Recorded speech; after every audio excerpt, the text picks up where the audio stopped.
Very well. Welcome to this seventh webinar jointly organized by the Norwegian OpenAI Lab and NORA together, this time with the NORA.startup.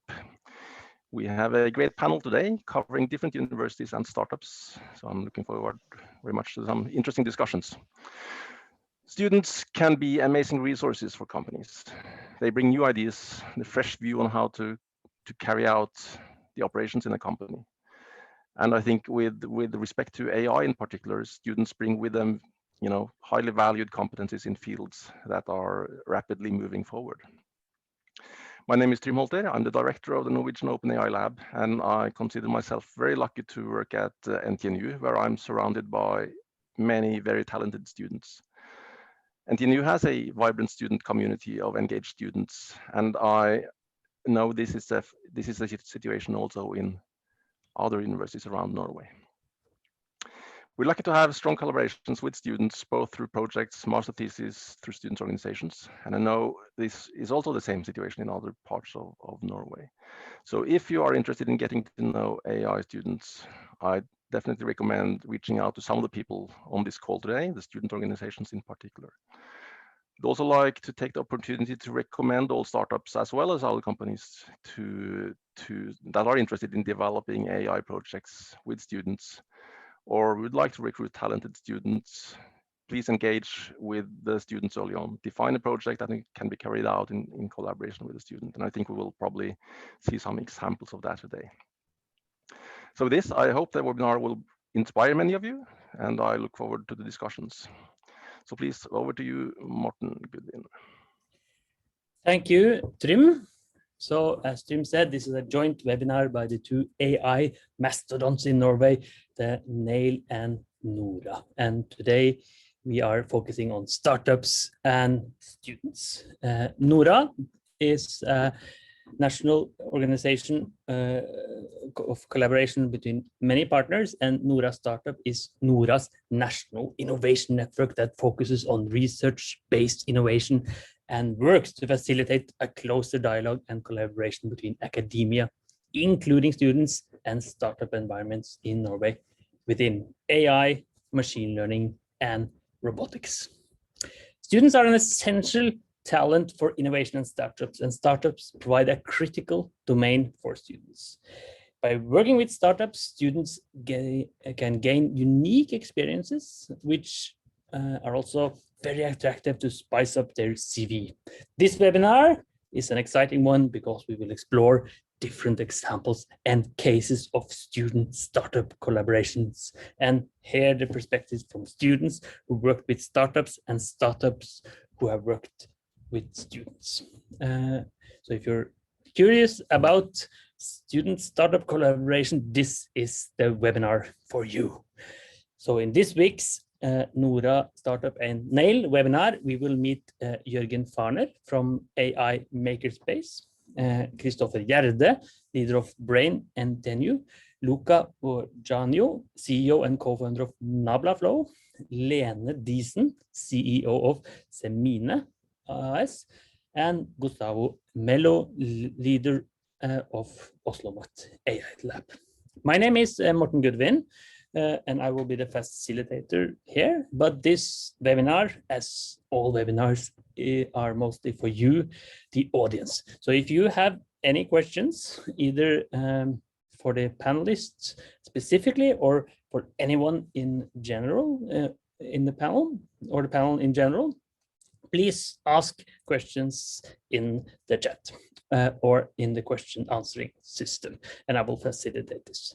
So the way we do it is we will first hear a short presentation from each of our speakers, about 5-6 minutes. This will end up in half an hour of presentations, and then we will go quickly into a discussion round at the end. And the first out is none other than Jørgen Farner, AI Makerspace master student at OsloMat and currently a part of the ACIT program with a specialization in artificial intelligence. And it's very exciting to hear what Jørgen has to say to us. So Jørgen, are you ready? Yeah, thank you for the introduction. Can you guys see the screen? Perfectly. Go ahead. Yeah. So I just wanted to start off by introducing the student organization that I'm part of, which is for now called the AI Makerspace. And we're essentially a student-driven organization at OsloMet, which was created in November 2020. And we are supported by the AI lab at OsloMet. Our purpose is to create interest in AI among the students at OsloMet, but also at other institutions, and to create a community where students can learn and discuss and be creative. We aim to accomplish this by organizing different tutorials, workshops, hackathons, and seminars, which we create ourselves, and also we do it in collaboration with industry partners and academia. Right now, our team consists of 4 people. We are 3 students from the ACIT program with a specialization in AI, and we have 1 bachelor student that is part of the electronics and IT education. And Dennis Larsen is our latest addition.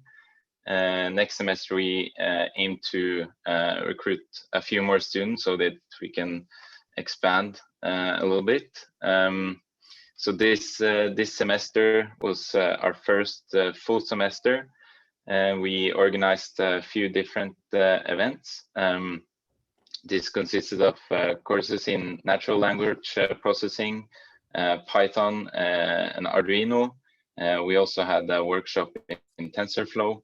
And then we also tried to invite the companies. So we had Bouvet, who had a very interesting coding competition, and Ruter, who presented some of their machine learning projects that they are working on.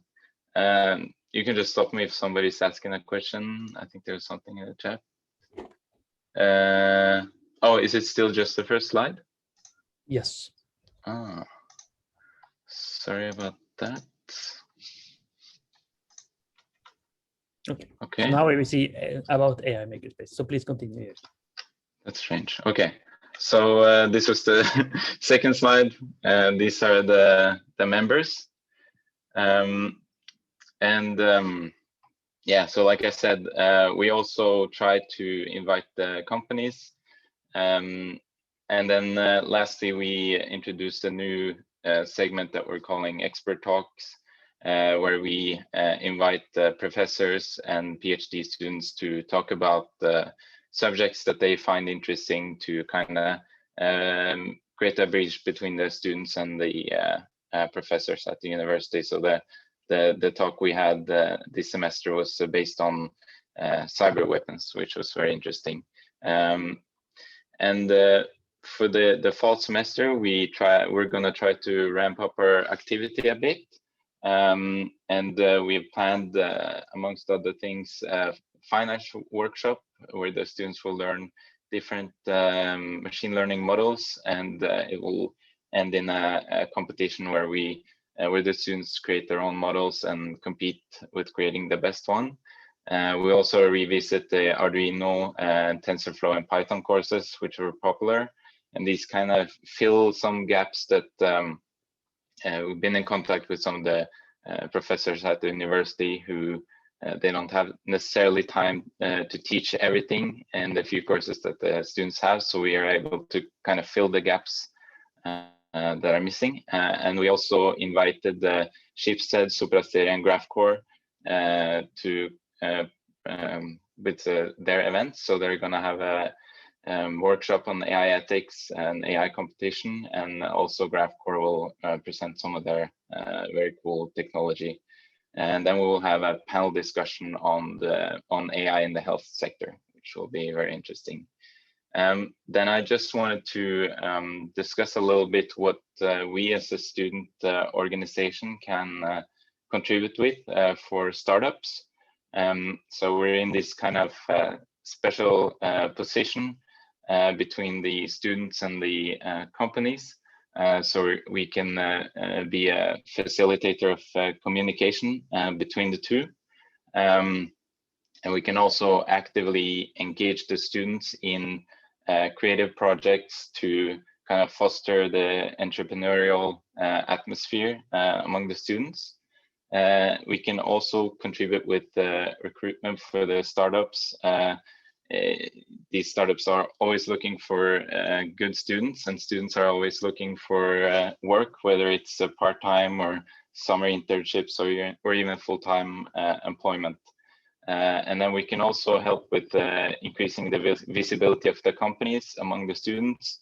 We can have open days or in general just collaboration with them.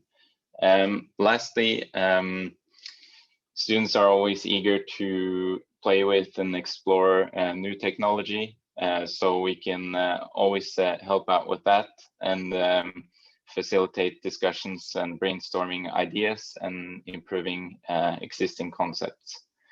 So for any startups who are interested in this, just contact us, and you can find us on Facebook, just facebook.com/AI Makerspace, and we would be glad to collaborate. Thank you. I hope I didn't go too much over the time. So great, Jørgen. So one question that immediately strikes me is you particularly looked at engaging students. So that's something I struggle with every day as a teacher, right? So what is your trick to engage students into this? Yeah, that is definitely hard because we want to, have inviting companies. It can become very formal, and a lot of students are a bit nervous speaking up in large groups. So we kind of want to balance doing that, the big events that with the new technology, but also have an environment where the students feel safe to communicate and create the community. But it's definitely a bit hard, like that expert talk we had. I think us AI Makerspace mentors were mostly the ones driving the discussion, but I think it will improve with time. I'm sure you're right, and we look forward to having you in the panel debate in some minutes, and then we go over to our next speaker, which is Kristoffer Gjerde, who is the leader of Brain NTNU and a computer science major specializing in artificial intelligence, also at NTNU in Trondheim. So, Kristoffer, the floor is yours. Thank you for that introduction. I'll talk both about my master thesis together with NABLAFlow, as well as about Brain NTNU. So let me just share my screen. Let's see. Yeah, you can see the screen now, right?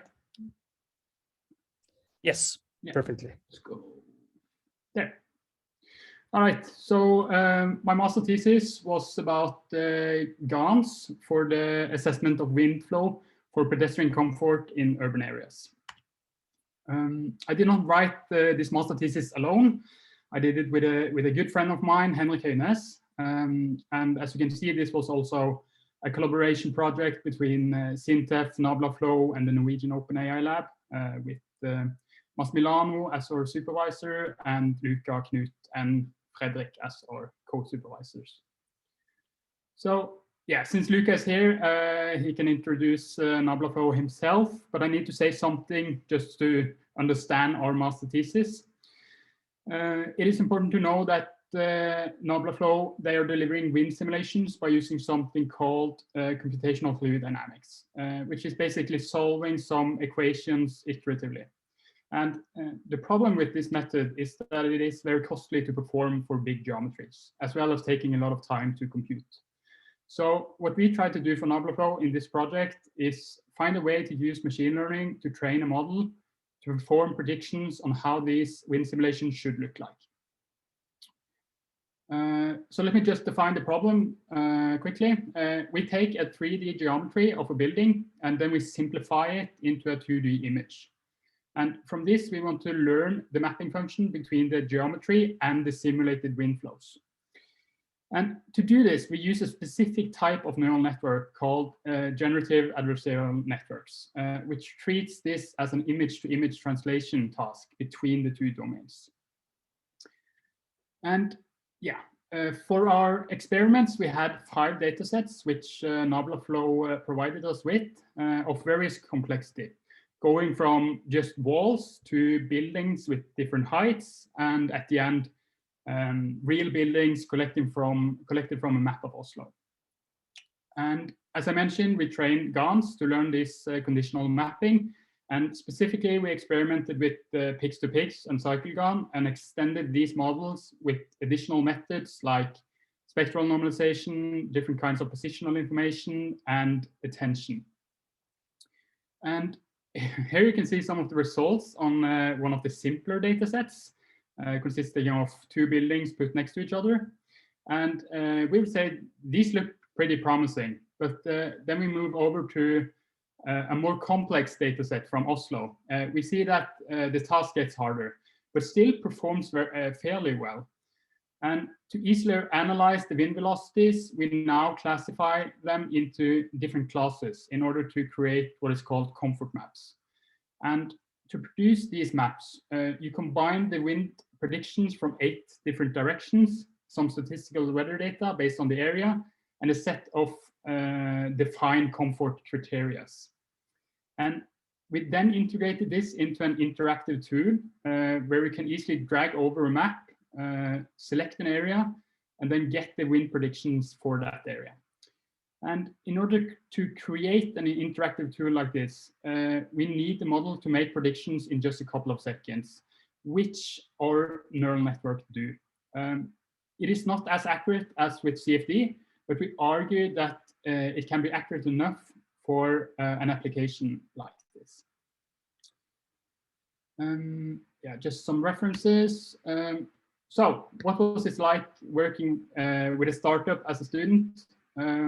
I think I will leave this for the discussion afterwards, as I still have some slides to go over, but please ask me, and then Luca can join the discussion as well. Yeah, but where can students get in touch with exciting AI startups? So this question brings me to Brain NTNU. So Brain NTNU, first of all, Brain NTNU is a student organization, meaning that everything we do is organized by students. And initially, this was an initiative from the Norwegian Open AI Lab. And they wanted an organization that could better communicate with the students and host different kinds of events to inform students about the development in the field of AI in Norway. The AI Lab contacted some students to get this project going. And since then, we had a close collaboration with both the AI Lab and with NTNU. We had our kickoff event back in August of 2018. And after that, we have arranged all kinds of events. And in total, we have hosted 22 events for students, where the number of participants have ranged from 30 to more than 100 students at some of the biggest events. So what do Brain do? What is our vision? Brain NTNU is connecting students, the research community, and companies working in AI. And for everything we do, we always keep this in mind. So how do we do it? Well, these are the people behind it. And we divide our team into different project groups. And currently, these are the ones that we have had so far. And each project group is responsible for their own event. Here you can see some images from some of these, as I think these pictures better describes what we are actually creating here. And yeah, since this webinar is on student startup collaboration, I would just like to focus on Startup AI specifically. Startup AI is an event where we invite startups only. And I just want to highlight the date for the next time we arrange this in Trondheim, the 29th of September. And here we give the startups an opportunity to come and talk directly with students about what they are doing. And for small businesses and startups, it can be really costly to attend students' event at NTNU. So this often leads to startups not having an arena to meet and recruit students. So what we try to do with Startup AI is to provide an arena where students and startups can meet. At this event, the startups get a couple of minutes to pitch what they are working on, as well as set up a stand to mingle with the students afterwards. And last time we had this event, we booked a conference area at Radisson Blu where over 100 people attended. So we definitely see that students are very interested in what the startups in AI are currently working on. So I'm rounding off now. Lastly, just showing some of the startups that we have had on this event before. Maybe you recognize some of them. And lastly, if this looked interesting, check us out on social media and you will get updates you need to attend. And if your company or startups are interested in talking at some of these events, please email us at contact@brain. And that was everything. Thank you for listening, everyone. Very good, Christopher. And for those that are interested, there seems to be a lot of contact points for you. And I'm sure that we will have interesting answers to some of the questions you pushed out in the panel debate later. Yeah. I think we go over to the next speaker, which is Luca. Luca has already been mentioned a couple of times. He has a background in aerospace engineering, holds a PhD in sports aerodynamics, and comes from the professional world of sports. He helped a team called Sky before. Here in Grimstad, we have a cyclist we like a lot. He's called Tuchel. He's from a competitive team.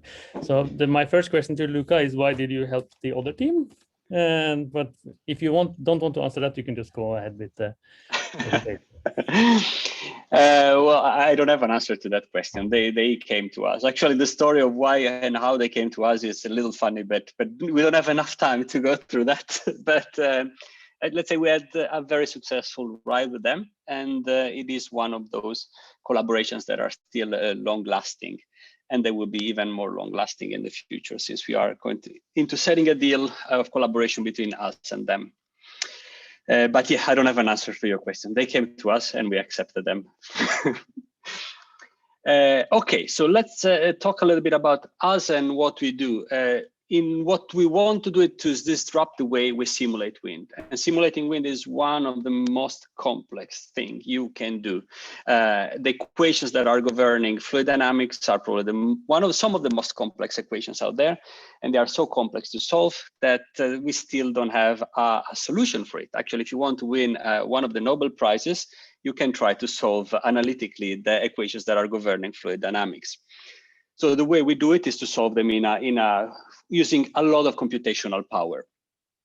I go now through our history because I think it's actually very well linked to the topic of this seminar, and it kind of shows on how something coming out from the universities, including students, can get to a commercial level, and can also by involving students along the way. So the company was founded in 2018, but let's say we were started to be active from 2020. But it was started by me, Knut Kirarus, who's professor at UES, and Siri Kalvig, who is now the CEO of Nisnö. Siri had to leave us, of course, after she became the CEO of Nisnö, but she's still a good friend of us. In 2019, when we decided to go commercial, we started to involve a TTO at the University of Stavanger, which is called Valide. And if any of you guys have a startup out there and coming out from the university, I suggest you to have a call at least with the TTO of your university and try to ask for help along the way. In 2020, we already had a proof of concept, and we started to apply for soft funding, both from Innovation Norway and NFR. And we had a successful ride there because we created a good partnership. So we had very strong partners. We had very interesting letters of intent. We had, for instance, the Norwegian Olympiatoppen. We had the cycling team. We had a large number of architects joining the applications. So we managed to get about 2 million in funding from Innovation Norway, and 2 million for a startup is actually quite a lot. Can pay for 2 people full time for 1 year, even 3 people if you are a little cheap. In 2021, we are planning our market entry. So we already have our products almost in place, which are able to turn down the cost and the time of computational fluid dynamic simulations from weeks if you run through a consultant to a couple of hours. So today with the Norwegian Olympic Committee here in Oslo, we're actually deciding that they will probably be our very first contract using one of our products, and that will happen this year. In addition, we apply for some money or for some funding from Forskningsrådet, and there we got 3.2 million in funding through the proof of concept project, similar to the Innovation Norway. So it's more focused on how you should grow a company. So it's not only, it has to come from research run at the university using state money, but it's more on how you build a company, how you make it successful commercially. And the most interesting one is the last one that we got, which is 5.2 million through an IPN call, of which we involved the findings that were coming actually from a master thesis that started in 2020 and finished this year with Henrik and Christopher up at NTNU in collaboration with Sintef Digital, NTNU, and Norwegian OpenAI Lab.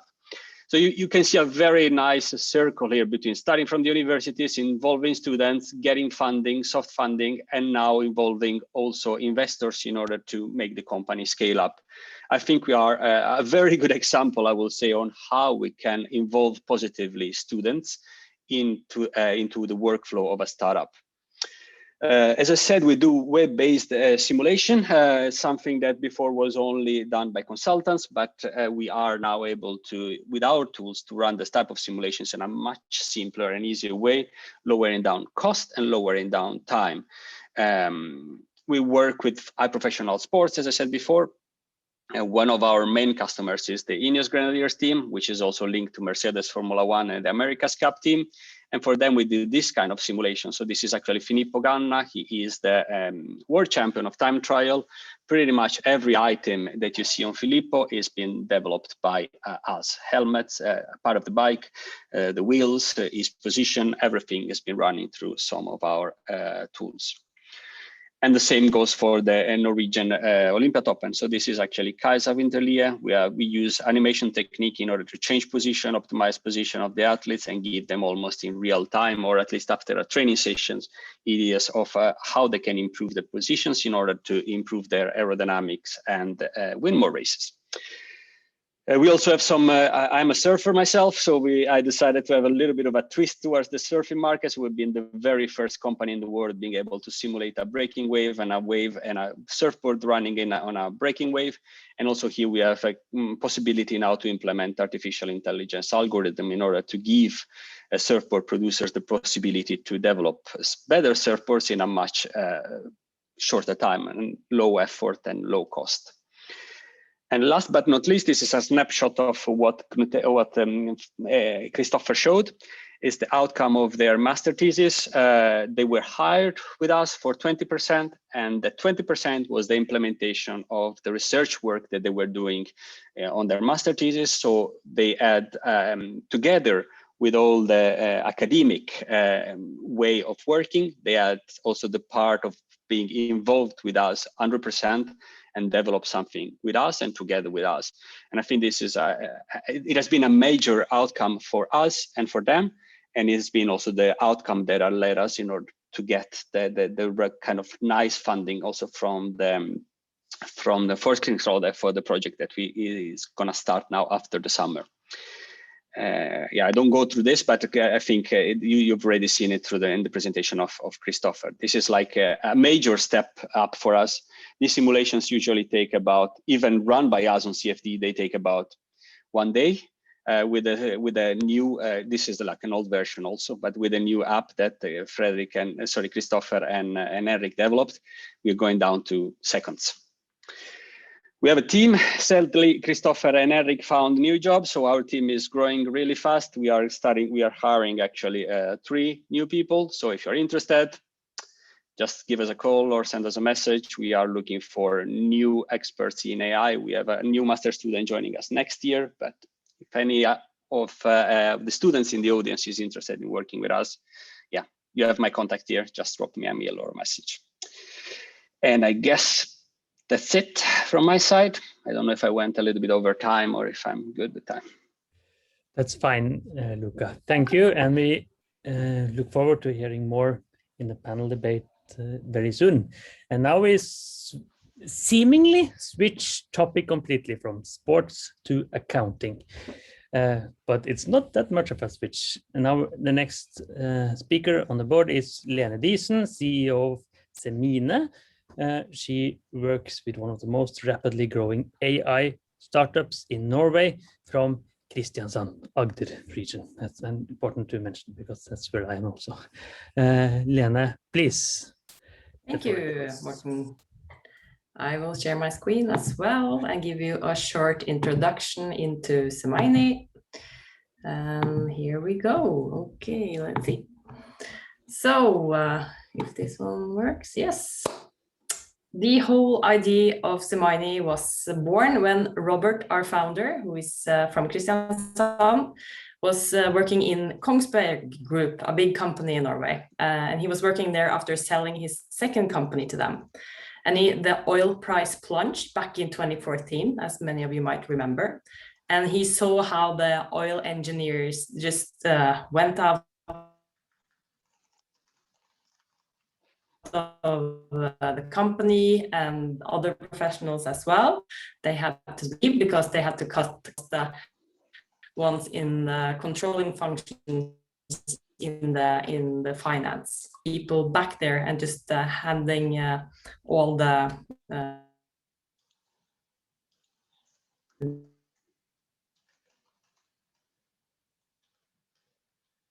Seems you have a bit of audio problem with Lene.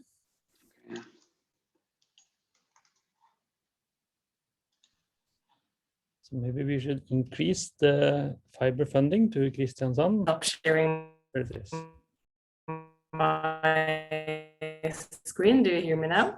We Right. lost you a bit. I think you're back now, Lene. So please. Okay, I won't share any screen then, because maybe that's kind of the poor connection, and then I'll talk instead to you guys. But I hope you understand that the idea was when the lack of automation that Robert, our founder, saw in the ERP systems, then the idea of Semini, our AI automation for AI automation platform was born. And in short, we've been a company since 2015. We seed our first round of funding in 2018, and we actually got Kistefos and Amesto, our big players, with us. And then the company has grown from a small startup to actually a big company of 60 people now. So we've grown quite rapidly the last years, and we are still on the growing path and still need more good people into the company. And in the AI space, we have had a collaboration with the University of Agder and the CARE back in 2018. That was previous to me coming into the company, but the whole idea there was that we had a PhD student who were doing his thesis together with us, and that was a good collaboration and introduction to how we could develop our AI models. So in a short time and with bad connection, I will end it there, and we'll have more of a panel debate later. Thank you, Morten. Thank you for also for keeping it brief, since we're running out of time. So great. Last speaker before we start the debate is Gustavo Melo from OsloMet, Associate Professor in Artificial Intelligence and Head of the Academic Group in Artificial Intelligence. And since I have a small position in OsloMet, he's also something like my boss, so we should be nice to Gustavo. So Gustavo, please go ahead. Well, thank you so much for the introduction, Morten. And yeah, you don't have to be nice. I just want people to be sincere and open. So I would like to share a little bit about the history of the AI Lab and where we are right now regarding our plans and our involvement with the students and startups. OsloMet is a new university and started in 2018. And during that process, we noticed that there were many isolated endeavors or strategies for AI in different faculties. So a group of researchers in the computer science thought that maybe it would be a nice idea to have a unifying effort. And then the AI Lab was born with the idea of giving a unified face for the AI efforts in OsloMet, representing the intersection with different faculties from humanities to health and construction and education and so on and so forth. During this process, we are in the center of Oslo. So and as our background is a högskola, we have a very tight relationship with the industry. And that meant that a lot of startups and companies started to contact us to develop projects together with us. But we noticed, or the first thing that we noticed is that there was a lot of will of doing something together regarding AI, but there was very little understanding about what are the building blocks necessary to build this collaboration. So for instance, the understanding on how AI can actually put in a business process to deliver value, how data can be leveraged, and what is the need to, what do you have to have in place to build this collaboration. So a lot of effort that we built in the beginning was to develop education strategies for companies. And actually, we finally ran the first batches. We have a course that is Introduction to Artificial Intelligence for Industries and Organizations that ran for 5 times now. And this process has been successful so far and in educating small business owners, and we are going to expand on that in the future. A second point was regarding bridging academia to the startup environment. So giving entrepreneurship skills to researchers so they can start their own ideas. And this has been a collaboration between us and Simula, especially Grundegarage and NORA.startup. We are together now prototyping a course that we call the Innovation Academy, which is a series of activities oriented to researchers so they can know how to transfer their skills into something more applicable and to attend to necessities of society so they can develop a business on that. Finally, we've been in conversation with our colleagues at NTNU, and we are very we admire very much their initiative with Brain NTNU. And we had a conversation 1 year ago or more about how to foment these activities at Oslo as well. And that gives us a little bit, we've been doing a lot of things with the students, but during the Corona, everything became very, very hard. So it came the idea actually in conjunction with this inspiration from Brain is to support the students that are willing to take the flag forward. So essentially, we dedicated part of the academic staff to support as a let's say, as a consultants and as enablers for the students that were more engaged in and more entrepreneurial to build activities. And essentially, we allocated resources and gave them full freedom to develop whatever they want to develop from there. In the beginning, everything was much more oriented to education and filling gaps in education, as Jürgen has said, but it has gradually evolved to engage more and more the startup environment. And I believe that now we have we reached a point where we have a seed at Oslo Central, where we can start growing and involving other universities and other startups to come to us, not only through the events that they hold, but also through education and through collaborations with projects. So we have now planning to expand on these activities, especially in the beginning of the next semester. For instance, we are involving areas that are traditionally not very tightly related to AI. We are trying to engage, for instance, the construction industry and also the journalism fields and the information management society, but we are opening to much more from the next semester onwards. So in a nutshell, that's what we are going forward, what we're looking for, and looking forward to the discussion. Great, and thank you, Gustavo. I think we then just let all the participants enter the discussion back again. So please turn your cameras on. Great. And I'd like to start out with the first question. I think that which made it very easy for me to ask because Christopher already asked it. And this is, how is it to work with a startup as a student? Would you like to answer your own question, Christopher? Yeah, it was, yeah. No, working with the startup has been great. I think Luca will also say the same. Things are moving fast. It's fun to work, and we get to test out new ideas. I think more startups should try to get in contact with universities about collaborating on master thesis projects. I think they can get a lot of good work from that. What do you think, Luca?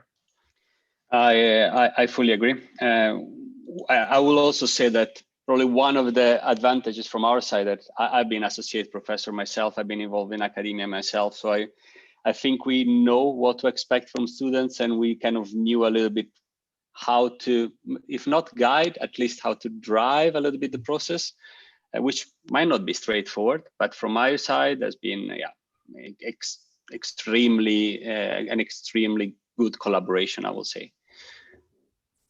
And if you can ponder on this a bit more, so how can we then better help and inspire academia, education master projects to involve in startups? If you start with Lene, for example, so how can we make sure that academia actually gets into such as Semini? Yeah, I think it starts with us as startups that we bjuder på. We make sure that we need students into our company, and it's a good way of getting students to get a touch and feel of the working environment as well. Because when one day you're probably just going out there and maybe do a proper job in a way and earn some money, and then you can actually come with your knowledge into a startup and have the collaboration and see how you can actually commercialize working with AI, for instance. So yeah, I think it's a really important collaboration, and we really would like to have more of that in our company at least. And one that has gotten more of that would be then you, Gustavo. You have a lot of collaboration outside. So what do you say? So what I would say is I want to touch a little bit on what Luca has said, because Luca had the experience as an associate professor, and I think it's really positive to expose the students to the work environment as soon as possible. It has immense value, but it's also important to understand that the main goal is to produce a professional in the end, is to educate someone. And for that, it's really important that startups collaborate with us in this process and giving the time to supervise the student properly, to give them proper educational support, and understand that they are a professional, yes, but they are also a student, and they have to reach some academic goals to get there. So I think that once this is understood, the collaboration is very smooth. And I think in the case of the Luca, that was smooth mainly because of his previous experience, but this is a challenge that has to be overcome and cannot be neglected.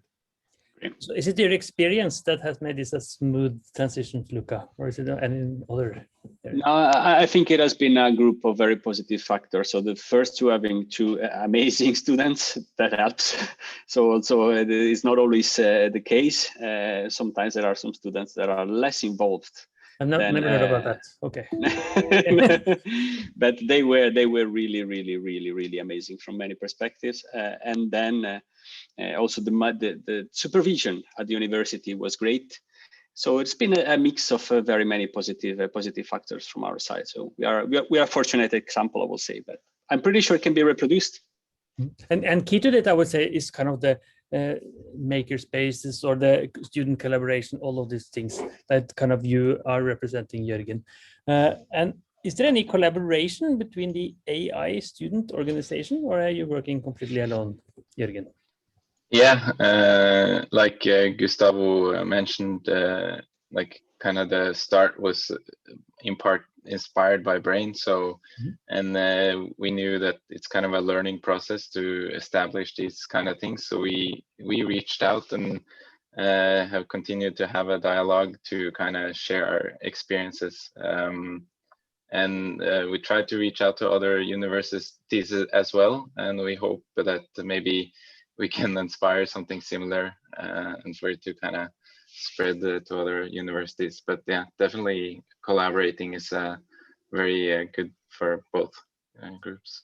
Collaboration meaning with companies, startups, but with academia, but also across student organizations. Is that something you're also pondering of, Christopher? Yeah, I remember the first call I got from Jørgen, where we talked about how it is to run a student organization focusing on AI. And I think we have a lot to learn from each other. And when new students or organization pop up at new universities, I think we should all talk together and learn from each other and collaborate on projects. Like the one we had, the hackathon we had earlier this year was a collaboration project between Brain and Cogito, for example, which is another student organization at NTNU. So we can definitely find stuff to work on together. So what about organizing hackathons to involve students in the exciting world of accounting, Lena? Is that something you're thinking of?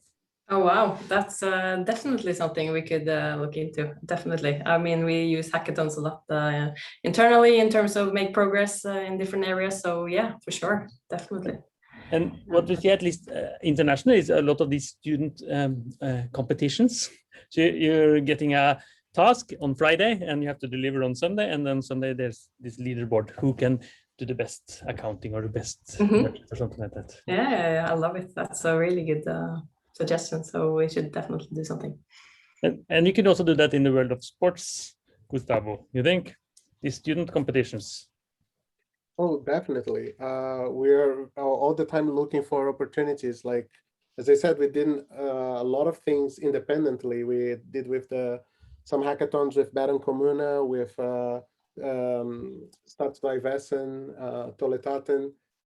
So we are looking for collaborators. So you just have to knock the door and we can arrange things. And I think Jørgen has some plans for collaborations with the economy department. So maybe that's an opportunity right there. So what is your plans of economic competition, Jørgen? You're referring to the stock market prediction. Yeah, so we've found out that a lot of students are interested in the stock market, essentially. So our idea is to kind of merge it with AI. So it's both a learning process, and yeah, we'll see what comes out of it. I think in every AI researcher's life, there comes a time where it says, I should do stock market prediction, but very few of us are very rich at the end. It's something there. But so Luca, you've been one of those few examples where you've successfully taken academic work and some of transitions into the complex world of real life outside. So what would be your tips if I were to do the same? Let's say I have some idea and I want to do like Luca. Well, I think like one of our co-founders is Siri Calvi, has been one of the great mentors for me in terms of positivity. Like creating positivity around the team is definitely step number one in whatever I do in life. So having a positive attitude, everything has to start from there. And beside that, it's partnerships. So look for the right people and place the right people at the right places and have big shoulders supporting you. If you don't find those big shoulders, it's going to be very complicated to move in your path, basically. So yeah, positivity and then good people and big shoulders to rely on. And in your presentation, you mentioned funding from, I think it was Research Council. How big a role did that research grant play? We're projects, so we will have survived anyway, but in the scaling process, that's going to play an amazing role because that's where you can invest basically direct capital into research or into development without having the need to involve investors. I'm very positive about investors. I am sometimes skeptical about bringing investors at the wrong time because then they will make their own agenda and not your agenda. And I like to keep my agenda, at least for now. What do you think, Gustavo? So is for us hardcore academians So is there a life outside of academia to play in that type of game? Absolutely. Like, actually, there is a saying in the MIT is that if a professor that is just a professor and not an entrepreneur, it means that he's not such a good thing. Oh, what? Yeah, so like in MIT, actually, that's the motto for quality. So I think that this is something that we are aiming for, that like in 5-10 years, a substantial fraction of our faculty can also be entrepreneurs themselves, if not as a main head of there, but like as a participant or a CTO in some company. But I want to just jump on something that Luca has said, that it's not really nice. It's positive about investors, but not at any time, because you want to keep your own agenda and own idea. And this is something that it's also important to have between academia and startups, because startups wants to have the edge, the competition edge, the competitive edge in the market, but us as academics wants to publish and spread the knowledge all over the place, right? So bring new technologies and make people, make the future to happen.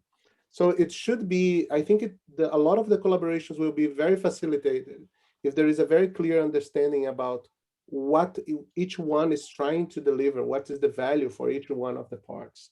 And there is a clear agreement and about the publication rights, how it's retained, and the royalties or the IP rights, which is a conversation that's not always easy. Absolutely. And what do you think about that, Lena? So you're a private company. If you engage more students, you have a lot of secrets, I would say, maybe some IPR. Is that yeah, but I think you're totally right, Gustavo. It's that balance there that you really need to do the research and give some information, but you can't reveal it all, because our AI and our combination of our algorithm is our secret sauce, right? So that's our commercial business, and that's also the part that maybe academia, or they don't forget. I don't know what's the right word here, but it's really important that we as a company to grow and need to make revenue, right? So we can't reveal everything, but we will reveal what we can, and then of course then we can use what new interesting stuff that comes up and take it into kind of a commercial path in a way. So there's possibilities there, but also be aware of the red flags in a way. Very wise words. There's a statement in the chat which I would like to hear Lucas' opinion on. And the statement is that if you hire the wrong person, it's expensive. I guess nobody would disagree about that. And for a small startup, an establishing company, you get kind of a hiring process as through a master thesis. Is that the best way to get to know a candidate, Luca? I think for us it's been a very good way to get to know our candidates. Also want to give a little bit of a overview of what we've done in terms of publication and how we took it from our side. Yeah. So yes, I think getting to know a candidate on the master thesis or trainee like we did is amazing. We already knew that Christopher and Eric had other jobs waiting for them, so we were aware of it. But of course, we tried to hire them anyway, because we saw the good work that they've done. When it comes to publication, the way we took it was a bit of halfway, and there is like one vision, which is if someone is trying to copy something that we are publishing, they're already behind us. And then when they will copy it, we will be already in front. So I've been working in the world of professional sports for 15 years, and you always have to be in the far front. People are going to copy you. You're going to expose, and people are going to copy you. So I'm not that worried about publication, but the road that we took was that Eric and Christopher are going to write a journal paper actually out of their master thesis, but we will keep the master thesis locked for 3 years. And they are able to also present in workshop like this one. So it's a good compromise where we show the high technological value that we are doing within, or the background value. And at the same time, we keep all the bits and pieces that are maybe crucial and the piece of code that we want to keep inside. Maybe that can be a good solution for us. I guess it's working well. So it's a half a year job interview in a way. Yes. But you participated in a job interview, Christopher, but then decided to go in another company. But still, it was a good experience according to your presentation. Yeah, I already had a job offer before I started in NORA.startup. But yeah, it was a pleasure working with NORA.startup, and it still is. I'm still have a couple of days left, just working on the application. Yeah. And if you have tips to any of the companies that are out there and they want to motivate master's thesis students like yourself, what would be the correct way for any of these companies to engage? I mean, collaborate with NORA and the Norwegian OpenAI Lab. Add or submit proposals for master thesis, and join events that we at Brain host, that Cogito host, and that AI Makerspace are creating. Join there, and you can talk directly with students who are specifically interested in AI. So. Do you concur, Jørgen? Is that also music in your ears? Yeah, I think so. I was gonna add, that collaboration between startups and students. I think is a good way of getting to know the students. I know many people aren't like super comfortable with maybe the standard A4 hiring process with the interviews and stuff. So it's a good way of like seeing how the student actually works and functions. And there's a lot, yes, but there's supervising as thesis. It takes a lot of time, right? So also for a startup, you have to kind of push. So it's not free, but it's so you have to really put effort in. So I think I end with the question from all of you. Time flies very fast. If you consider NAIL and NORA startup in the future, a couple of years ahead, what would be the ideal situation for you? How can NORA and NAIL really support your work in the future? Let's start with Luca.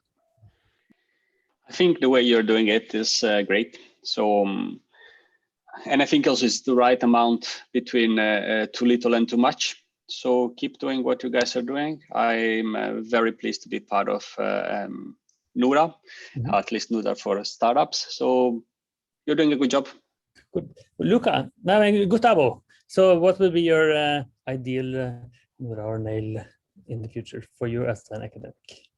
So I think that the most important thing right now, especially during the pandemic, is creating forums where people can actually meet and facilitate the spread of the word so people can know each other, and also clarify intentions. So both sides know the motivations and know the process and the procedures. So everybody's in the same page, and we can support these students to, help the startups to deliver value to society, to create new technologies and make economy grow. So I think creating forums and facilitating the communication, these are the key things. What do you think, Lena? So how could you get even more out of the student collaborations than you have already now through NORA or NAIL? Yeah, I have to build on what Luca and Gustavo just said, and then just add the communication out there. Or for us, it's about getting the right students in, but also for other startups and other companies to understand the great work that you're doing. Just communicate. I think that's the essence here, to get more involved from more than just us who has already done it. So yeah, great communicate work. Times 3. Christopher, as a student, as a former student, maybe. No, I know exactly what to answer on this question. Help us create a network of student organization working with AI. So you guys connecting me or Brain with the AI Makerspace, super. And continue doing that and facilitate for us to talk together and invite us to speak at events like this. Just the best way you can help us. Jørgen, talking at event like this, is there anything more NORA and NAIL can help with? No, just send interested companies our way, and we can start a collaboration. Good. So this was the last webinar of this season. As webinars do, we take a summer break, and we'll be back in August. This has been a collaboration between NORA and NAIL, if you're interested in any of these, go to the websites, and we then facilitate even more collaboration in the world of AI. Please have a nice summer. Thank you.